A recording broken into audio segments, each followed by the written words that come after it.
All right, Shalom. I want to start by giving all praise, honor, and glory unto you. How about Shema Shabbat, Shema Kakadash, double honor to the apostle and elders, great millstone, Shalom to the Akim, pushing the word of sincerity and in truth. Yeah, I just want to do the fall on ancient Egypt in relation to the fall of modern Egypt.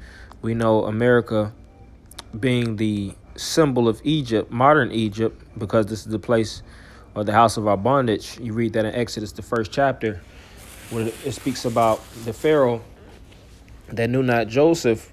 He made the bondage and the affliction on the Israelites extremely hard. They had the slaying of the firstborn males. They were looking to eradicate the sons of Israel.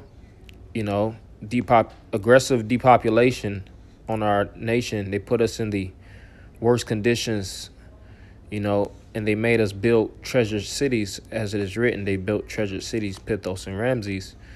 So in relation to today's time, you have like the White House. The White House was the layout from the architecture and all that was crafted and created by a so-called Negro.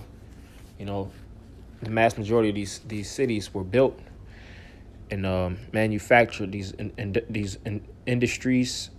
All right, even these so-called Negroes that actually, you know, had the created like the cotton gin, you know, and these different revolutionary items that help bring impactfulness to the nation that it was drawing in. Same thing with ancient Egypt. We made Egypt great through what? Establishing of the pyramids, you know, the establishing of a lot of those different regions like this. The Pharaoh himself wasn't he didn't work and build this from scratch, this image right here. All right. He used servant kingdoms, which we were slaves in Egypt.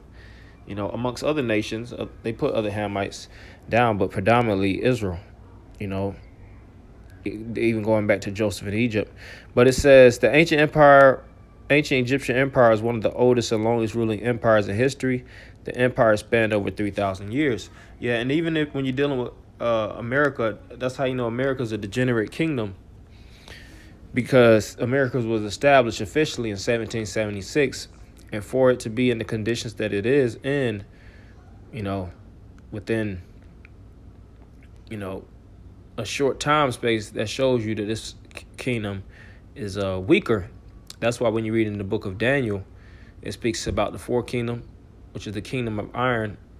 You know, this is that which is Rome reincarnated, you know, which represents the military might, but is losing its glory. You know, because Babylon was the head of gold. And, you know, of course, ancient Egypt was before these other kingdoms.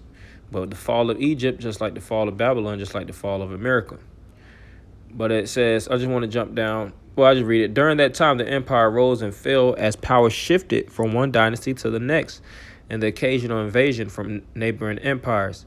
However, history shows that even the mightiest empires can fall, and after 1000 BC, Egypt went into decline. There were several reasons for this, including a loss of military power, which has happened to America. America's power, which is through its military, is starting to decline. The scriptures even speaks about how the mighty men shall, you know, prop themselves up to being like women. Lack of natural resources. That's what you see a lot of America's reserves, areas of produce that once flourished, is starting to become dilapidated, you know.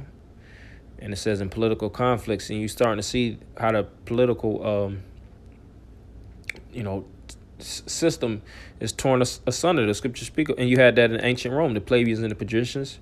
You know, you had in these different kingdoms problems and infightings, which led to the demise of that said kingdom. And it's the same thing that's going to happen here in the good old U.S. of A. All right, so this is Matthew 12 and 25. It says, and Yahushua knew their thoughts and said unto them, every kingdom divided against itself is brought to desolation, and every city or house divided against itself shall not stand.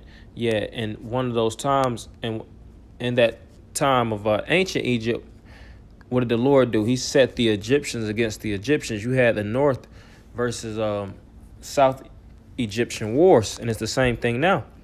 You had infightings in ancient Egypt. All right. You have infightings in America, you know, where you have the conservatives, you have the of course the Democrats, the Republics. Then you have all these. It's just layered on top of enmity, and that's the curse that the Lord set upon the Egyptians.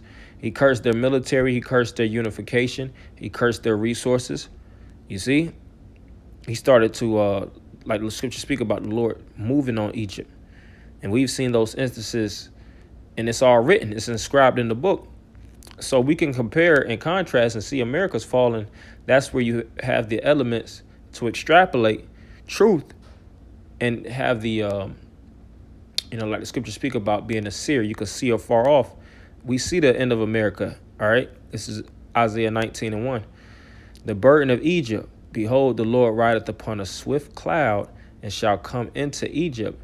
And the idols of Egypt shall be moved at his presence, and the heart of Egypt shall melt in the midst of it. And I will set the Egyptians against the Egyptians.